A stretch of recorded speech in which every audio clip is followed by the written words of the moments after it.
Chapitre 3. Le soir avant de s'endormir, Momo glisse son livre sous son oreiller discrètement afin que Rachid, dont il partage la chambre, ne le voie pas. Le lendemain matin, il se lève de bonne heure, prend son petit déjeuner avec Fatima et sa mère, puis s'éclipse, laissant le reste de la maison endormi. Le matin est encore frais, l'air empli de rosée. Arrivé à la butte, Momo doit essuyer le banc humide avec son mouchoir. Puis il pose son suite et s'assied dessus pour ne pas avoir froid aux fesses. Il sort le livre de son sac en plastique. Sur la couverture blanche est dessiné un petit bonhomme aux cheveux jaunes, tout de vert vêtu, avec un nœud papillon rouge, les mains dans les poches, debout sur une sorte de grosse pierre où poussent quelques fleurs. Dans sa cité à lui, il a au moins des fleurs, pense Momo. Il ne voit pas le petit mouton dessiné en haut, à gauche, juste au-dessus du nom de l'auteur, Antoine de Saint-Exupéry. Il ne regarde que le petit garçon, avec son drôle de nœud papillon qui fait un peu ringard. Après avoir longuement observé le petit prince, parce que c'est lui le petit prince, ça, Momo, il en est sûr, il n'y a que les princes et les princesses qui ont les cheveux jaunes. Momo feuillette le livre jusqu'à ce qu'il arrive au grand 1. Souvent, les livres commencent ainsi par un grand 1. Parfois, ils commencent aussi par un titre. Momo aime mieux, mais le grand 1 ne le dérange pas trop. Il lit ensuite chaque page, lentement, pour bien les comprendre toutes. Il examine chacun des dessins aussi, qu'il aime beaucoup. De temps en temps, il fait une pause pour réfléchir à ce qu'il vient de lire. Puis, reprenant sa lecture, il arrive à la fin du livre.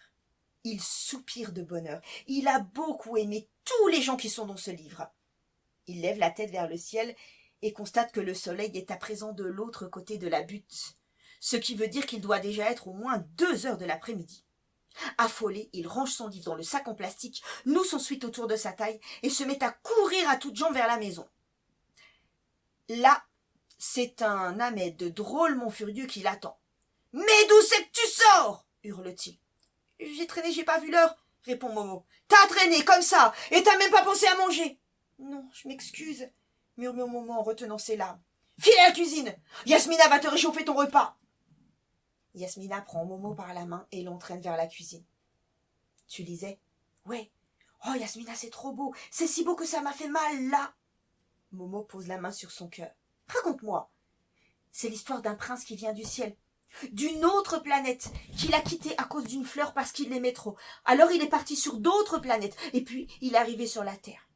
Là, il a rencontré un pilote en panne d'avion qui lui a dessiné un mouton dans le désert, parce que il ne voulait pas être pilote mais dessinateur, et qu'il n'a pas pu, car les grandes personnes ne comprennent rien et sont parfois très bizarres. Et le renard lui a dit qu'on ne voit bien qu'avec le cœur, parce que l'essentiel est invisible pour les yeux. Il est nul ton bouquin, j'y comprends rien, Momo, s'exclame Yasmina, qui n'aime que les histoires d'amour qui se terminent bien, les magazines et les horoscopes. Et à la fin, il épouse sa fleur. Je sais pas, fait Momo en soupirant. Il le dit pas. Mais je crois pas.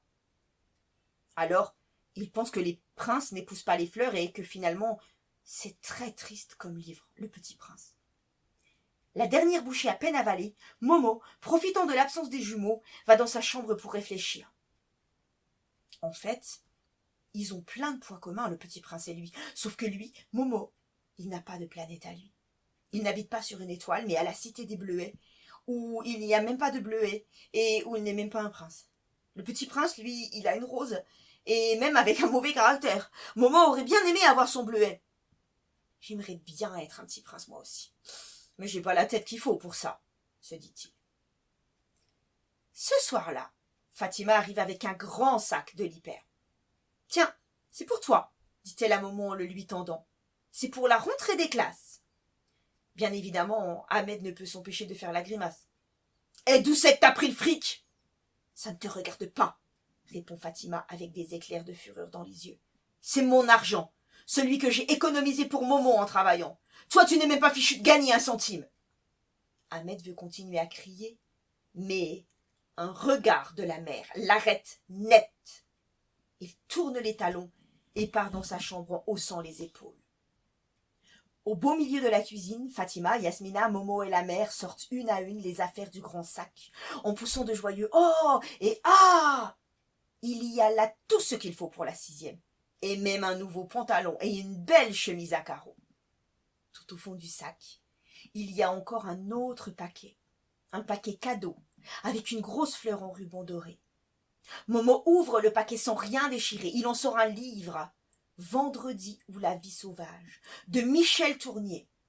C'est le livre numéro 2 de la liste de Madame la directrice. Les yeux de Momo s'emplissent de larmes et il se jette au cou de Fatima.